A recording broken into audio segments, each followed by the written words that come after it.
çi garibiye, te ez dur birim ji dost û yara, te ez birim nav nebaşê însana, te ez xistim ber zenga dirana.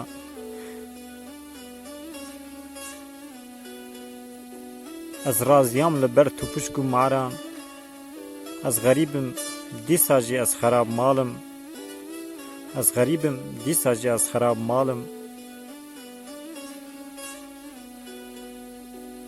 Ji ber ku vê nebaşiya zalima, ez ker û lalim, demên minî wezîeta min nexweş bi, kesek jiyanê li ber dilê min xweş nade. Hasreta wela jî dil dernayê, îdî ez narim gerîbiyê. Ev çi koletî ye, em li ser serên xwe mezin digerîne. Ev baş dizanim, çerxa dinyayê ters digere, hinek mirov karkerin diwestin, hinek jî dixwin.